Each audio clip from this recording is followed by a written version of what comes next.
So hello everybody. Today we have here Dr. Almatma. She is a holistic fertility specialist, and today she will talk a little bit about her business, her practice, and some fun facts for us. Hi Almatma. Hi Maria, thanks for having me. Thanks for coming. So, let's get started. My first question is, what inspired you to become a holistic practitioner? Oh, that's the short version of that story is I went to undergrad as a pre-med, and I hated it. I never understood how the body could be separate from the mind and spirit. And I tried to major in 3 different things like biology, religion, and psychology. And all my professors were just like, "You're crazy. We don't know what you're doing." And a month before graduation, I got a pamphlet from a naturopathic school, and the cover said "Mind, Body, Spirit," and immediately I was like, "Oh my god, this is what I need to be doing with my life." So I decided right there that this is where I was gonna be, And you're right. You're yeah. not crazy. No, I still love it every day. Every day I love it. So. That's awesome. That's awesome. So tell us about your business. So what is your practice? What do you have on your clinic? Yeah, so my clinic, the way it is set up, I specialize in fertility. So I basically only work with couples that are trying to get pregnant and have had trouble or have multiple miscarriages and things like that. And then I have an associate doctor who does everything else. So she does the kind of hormone balance, weight loss, women's health, gut stuff, you name it, she does it. She is a more recent graduate and is starting to specialize, but she's not there yet. So the way we get trained as primary care, we can do everything. Okay. Yeah. That's cool. Nice. Mm-hmm. And what service do you offer? You told a little bit that you offer fertility. I know that you also offer a service not only for the couple to get pregnant, but also for good parenting. And you were saying that your partner also offers a multiple service. So Yeah. what service do you offer? Yeah, so we offer, we're called naturopathic doctors, which is kind of an umbrella term for everything natural. So we do herbal medicine, nutrition, lab testing, homeopathy. I actually just added low-level laser therapy into my practice. So we can do that. There's a lot of non-traditional things that we can offer just because it's covered under our scope of natural medicine. Okay. And then I also am trained in something called body talk, which is a mind-body technique that connects the mind and body and spirit in a more tangible way. So I've spent 4 years studying that and training in that, and probably I'm going to be teaching that very soon. That's so cool. Nice. It's good to know. And also because alternative medicine, it also always connects and integrates with not traditional medicine, what term do you use? But it's not, you offer, for example, service that integrates the 2 medicines that we know, right? Yeah, exactly. That's a great word. Integrative medicine.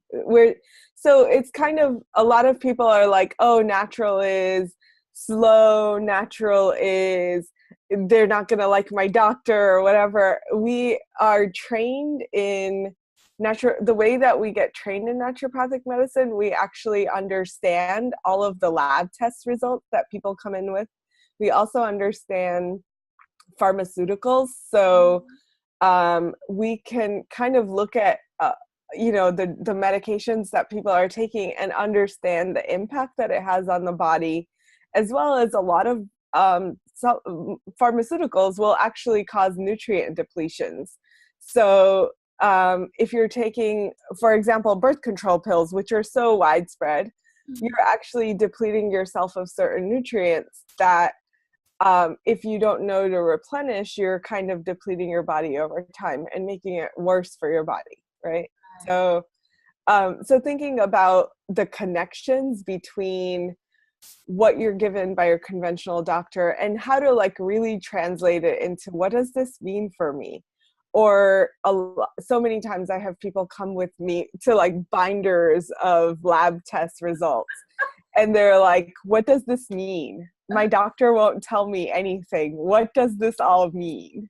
So I'll spend like an hour just explaining like, here are your results. And in the context of what's happening, this is what it could mean. And this is why you didn't get pregnant or whatever it is like, it's, I love lab tests because they are that insight into what's happening in the body. But to really look at it from that holistic perspective of it's not just about your ovarian hormones, it's also about your thyroid, it's about your adrenals, and how do all of these systems talk to each other, which Western medicine doesn't do, right? So Western medicine is very like, this is what this is, like one system, and everyone specializes in that one system. But when you come sit with me, I'm like, oh, your gut inflammation is what's causing your infertility. And people are like, what? How is that possible? I'm like, well, think about where your stomach is. Think about your intestines right on top of your uterus. And there's actually no barrier. So it's kind of thinking about how the systems of the body connect with each other rather than just being on one track of, oh, it's infertility, but what's the root cause of that? And the same, my partner does the same. She talks about weight loss, and she's kind of starting to specialize a lot in that because so many women want to lose weight, but there's no like, what's accepted in general medicine is, or conventional medicine is, diet and exercise, right? And there's a lot of disagreement on what the diet is. But when you come see us, it's really like, what's the right diet for you? It may not be the right diet that is the fad of the day. But really like focusing in on you and like, what does that mean? So basically, like the way that we think about even a diagnosis like infertility is very different from how Western medicine would view it.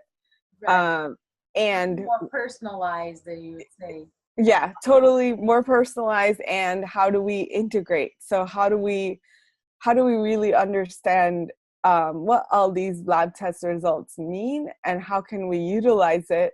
But we don't have to shy away from the Western stuff, but rather use all of that information in helping to treat the person. Right. That's amazing. That's really cool. So to whom is recommended your practice, your service? Everyone? No, just kidding. Really specifically, I would say for me specifically, couples that are either ready to have a baby now or want to plan in advance. So they're like a year or 2 years from now, we want to have a child. We just want to make sure everything's working. We want to know what to do with our birth control, all of that kind of stuff. As well as people that have had struggle with fertility but have went down the conventional route and it hasn't worked for them. Or a lot of women that have miscarriages don't actually realize that it's the same things that cause you to be unable to get pregnant are the same things that will keep you from staying pregnant. So miscarriage is kind of in the same line as fertility. So all of those people. And then for single women, I really love talking about what are the things that you can do to preserve your fertility inside your body, rather than take the eggs out and freeze them. So, right now we don't have enough research. Egg freezing is also not very researched, but I would say the best is to, again, integrate. if you have the money, go do your egg freezing, but then do all of the natural things that will actually preserve those eggs inside your body, because You just fine as well. what was that? And you will be just fine as well. Yeah, exactly. You might be. And it's good to have both, if especially if you have the money. Egg freezing is relatively expensive. Right. But if you have the money or your company's paying for it, why not? Like, do it as a safety net. But what a lot of women are misled to understand is that just because they have eggs frozen, they're going to have a baby whenever they choose. And the truth is, only 1 to 1.5% of those eggs actually fertilize into babies. Wow. So when, yes, that's almost nothing. So to think that, oh, I'm just going to wait till I'm 45 and suddenly this egg that I froze 20 years ago is going to work for me is not always true. Mm-hmm. So finding that balance of, you can't like drink and party and smoke and do everything that you think is going to be okay because you froze your eggs and you can party your life away. But if you preserve your fertility inside of your body, the likelihood of that egg working is, one, much, much, much higher. And two, you maybe can even get pregnant on your own and you may not need that egg. So it's really thinking about, like, I love talking to young women because it's that like, are you thinking about this in a way that is actually logical based on facts, or have you been brainwashed to think like, oh, I'm just going to get pregnant whenever I feel like it, and it's going to be this like instantaneous thing, right. Which it's not. Most of the time it's not. I've seen women come to me at the age of 40 and they're like, we've been through 5 rounds of IVF, it has not worked. And I waited till I was 37 thinking it was going to be instantaneous, and it's not. So it's really like, what can you do now, regardless of what age you are? I don't care if you're 18 years old, there's still stuff I could talk to you about. We can talk about birth control. We can talk about how to like get in tune with your hormones so that you're not like in for a shock when you get to 30. Or you could be a 25-year-old like, I'm not ready to get pregnant yet, but I want to make sure that I can. Or you're 35 and you're like, okay, next year is the year. What am I going to do now? Yeah. So basically anyone between the age of 18 and 45. 45 is a little bit on the higher end, but we can talk. Yeah. So, how your session works? How, like, do you have a process, like a minimum period that, like the couples need to work with you? So, how is the process working with you? Yeah, it's that's a great question. If it's forced fertility, if they're coming in and saying, I want to be pregnant yesterday, which is most of my clients, then we have a 4-month program that helps move them through.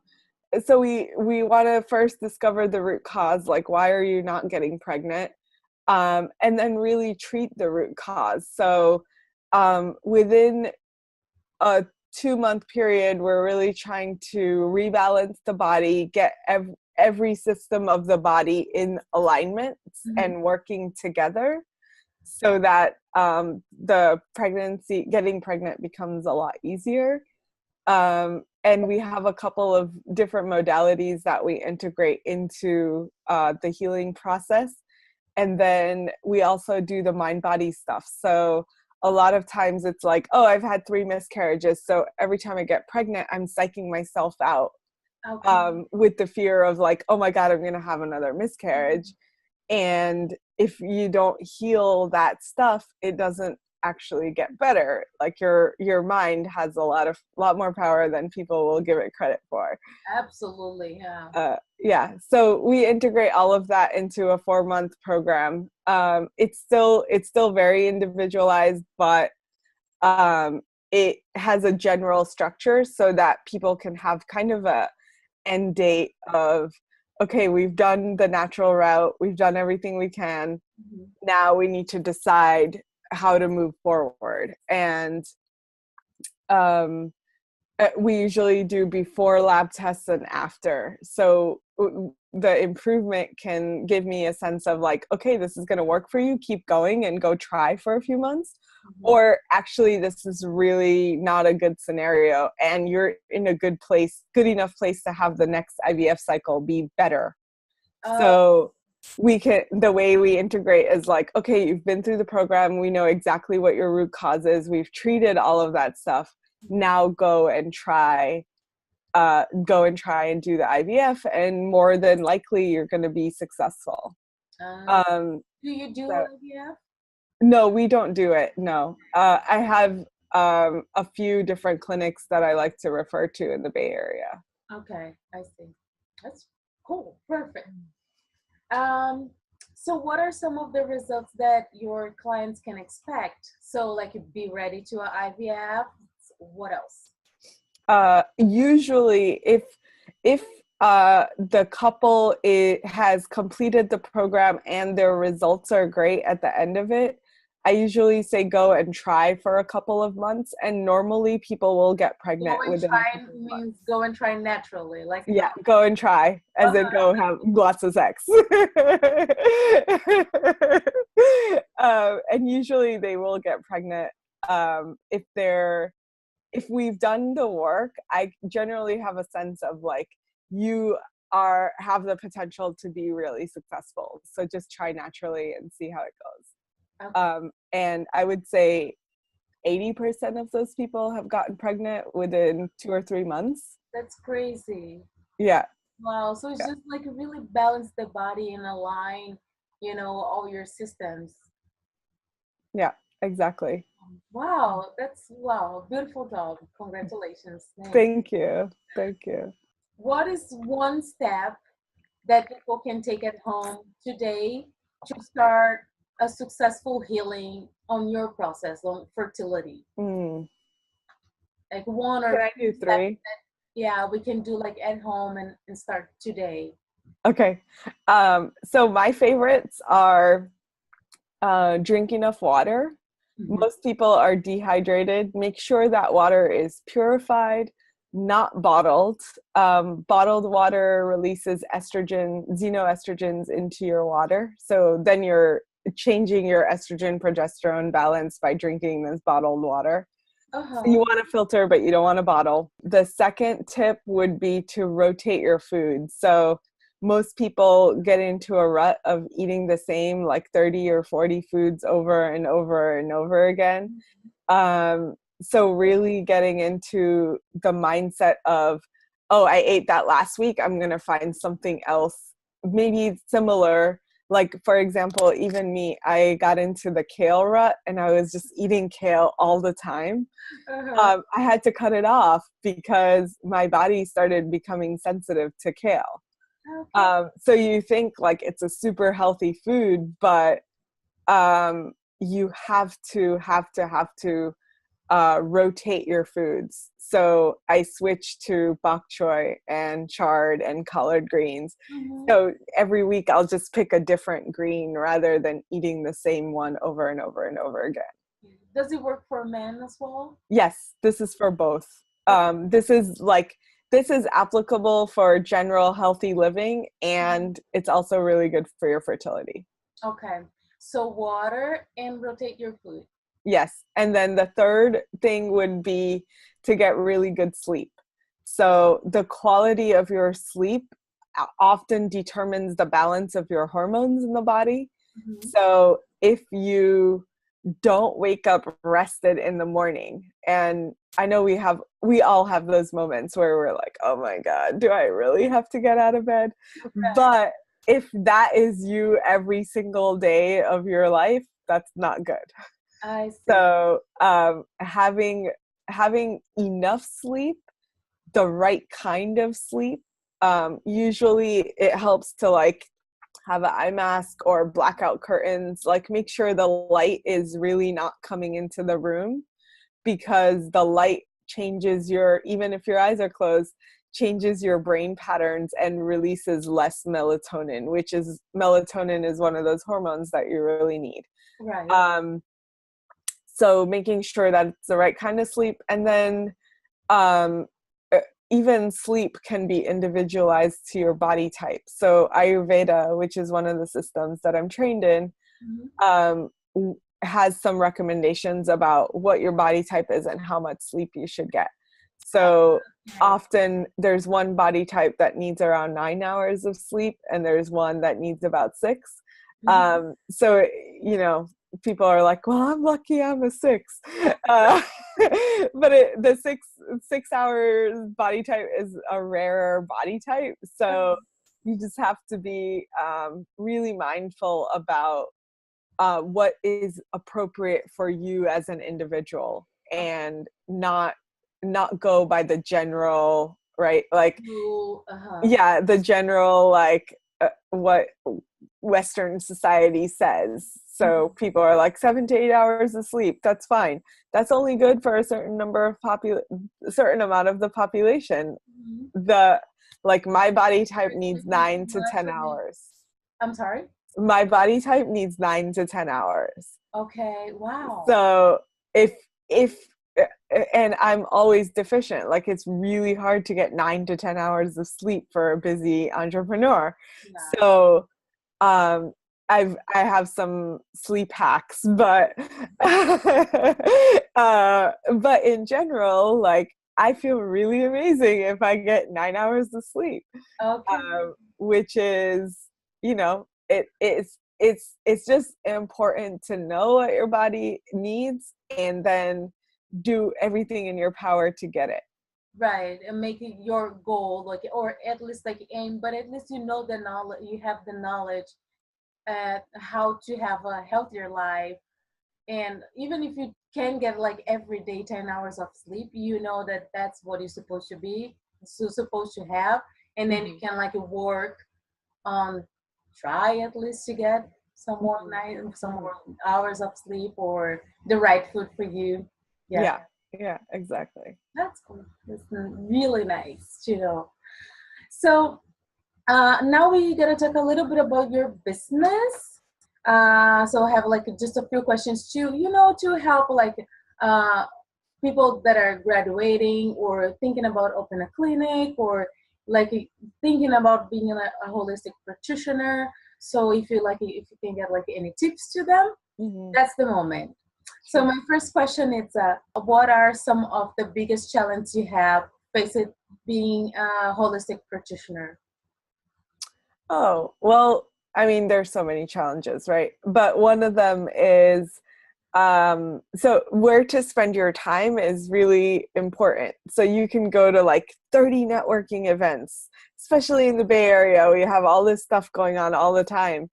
Mhm. But the cost is, one, your time. So like the more time you spend out doing other things, you're maybe not focused on your business. And then the flip side is also true, is like people spend so much time on like, I'm going to just work on my website, that they're not going out and meeting people. Right. So it goes both directions, but just to be really wise about how you spend your time and what's the the best return on your investment, if I say it that way. And then the other is not getting training that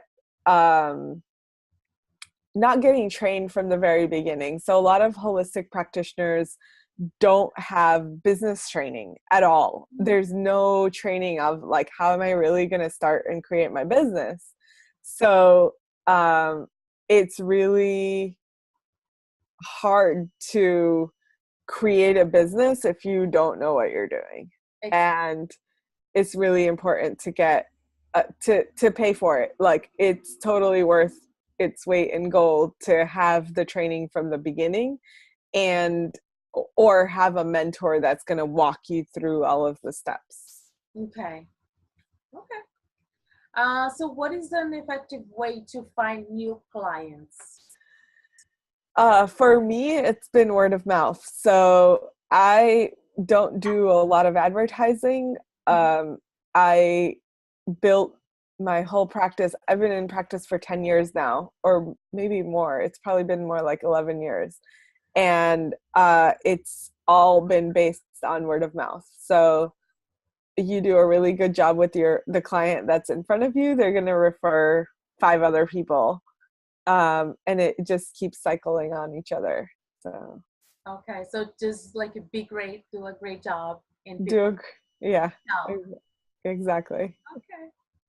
What were some of the first mistakes you made that you would tell a new practitioner to avoid? uh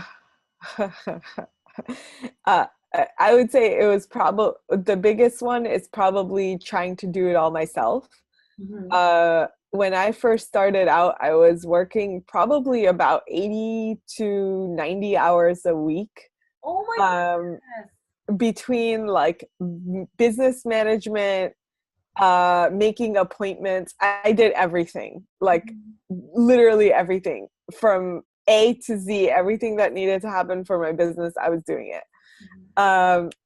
And I was working a part-time job to try and pay for my life so that I could build my business. So I was basically nuts. And so yeah, that would be the biggest. I think if I knew how much less stress it is to have an assistant, it's the best investment that I've ever made. And I didn't know it at the time, but you can hire like virtual assistants in other parts of the world that are so happy to get paid like $5 an hour, like you're helping someone else out and they're supporting you in maybe just doing little things, but those little things add up to so much. Absolutely, yeah. Like it's not that you're exploiting someone, but like in the world, like we have so many different economies. So you can really, like, if you don't have the money to hire someone here, you can always like go somewhere and like people will help you like happily, and people with skills. Yeah, And yeah, it will be like much easier for you to extract your business and really focus on what is important and something that only you can do for your business. exactly. Yeah. And totally. And I want to say, just like the aspect of, are we exploiting people? What was a like wake up call for me was just like, I have this ideal of, I want to pay someone a living wage. And first of all, living wages in other parts of the world are really different. Like India is $5 in India is six is 300 rupees. Mm-hmm. Um, they can live on 1,200 rupees. Wow. So That goes a long way. you've just transformed someone's life by hiring them at $5 an hour.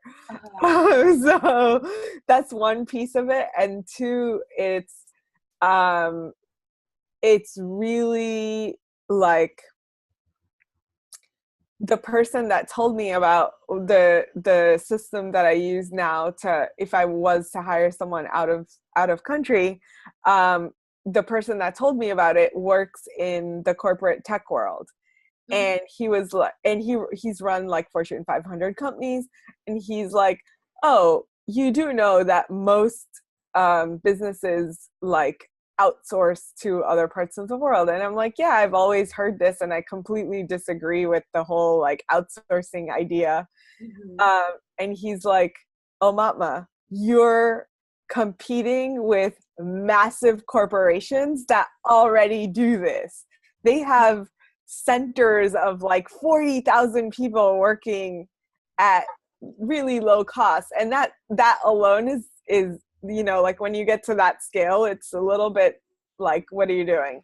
But if you're trying to compare, you're hiring one person that is supporting their life on a very small scale, and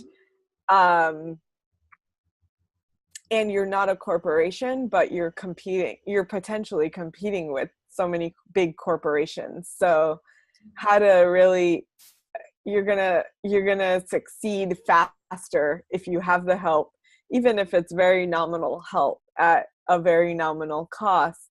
It's gonna go a long way for you, and in some ways you're also helping this other person out. Absolutely. Yeah. Yeah. I totally agree with outsourcing.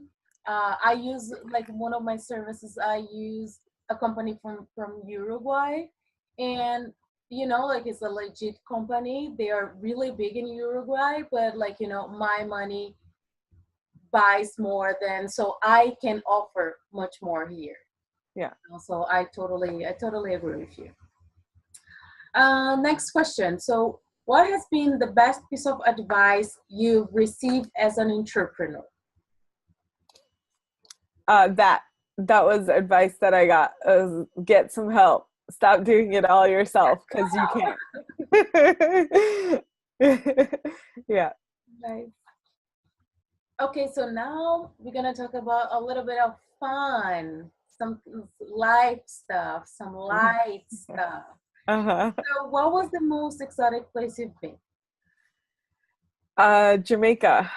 There's a little village in Jamaica that is like a basically all Rastafarian village, called Strawberry Fields, and I haven't been back in almost 15 years, so it's hard to say. It's probably developed some more, but it's one of my favorite spots, and we went to learn herbs from the local people, and just really amazing, like the kind of knowledge that is just passed on from generation to generation, because these Rastafarians would literally like walk through the jungle and say, oh, that's that, oh, that's that, oh, that's for that.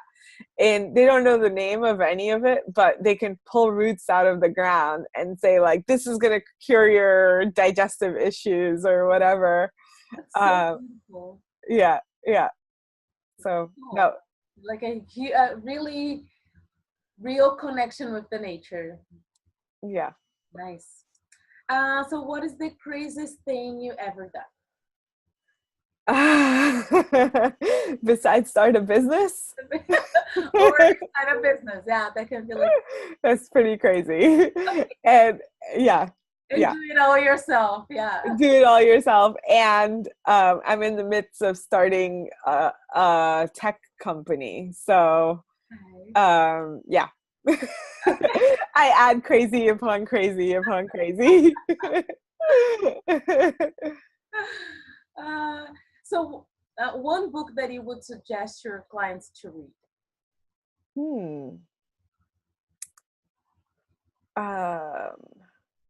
Yeah, so one of my favorite books is by Tasha Silver. It's called Outrageous Openness. And that book is really about surrender and letting go, and being like allowing the universe and the spirit or God, whatever you believe, to flow through you. And allow that to lead your life, rather than trying to control your life from this human perspective of what you think is best. Okay. So what is the name again? What is it? Outrageous Openness. Okay. And the author? Tasha Silver. Tasha Silver. Okay. Cool. Yeah. If you had only one day to live, what would you do? Probably go lay on a beach or go to some place that I didn't get to visit yet. Because by the time I die, I definitely want to have visited most of the parts of the world. That's cool. Nice. I would go with you. Your favorite quote, if you have one. Yes. My favorite quote, and I don't even know who said this, but the quote is "Leap and the net will appear," Mhm. and it's more about that trust and letting go and just following your heart, sort of, but more like intuition, like that feeling of like, this is what I'm guided to do, and I'm just gonna jump in and do it and trust And that the net will be there. that's beautiful. Nice. So thank you so much for being here with us. So Yeah, okay, so Dr. Amatma website is gonna be in the comment right below. She's also offering an ebook, right? that's right. Yeah. So the ebook is called the Divas Detox Guide, and it's Mhm. basically kind of guides you through looking out for toxins in your body care products. Most women, before they walk out of the house in the morning, have put on 52 chemicals onto their body. 52 different chemicals slathered on our bodies before we leave the house. So the book is really focused around for women in terms of how we can reduce the toxins in the environment, Mhm. specifically around the ones that are fertility toxic or reproductive toxins, as well as most of the reproductive toxins are also cancer causing. So it's kind of like, why wouldn't you get rid of these chemicals from your body on your body? And then a few like house care, house cleaning products, that kind of thing. And it has, especially if you're in the US, it has a ton of brands, Mhm. which I'm not necessarily affiliated with, but a lot of my clients kept asking, like, can you just give me a brand that I can go look for?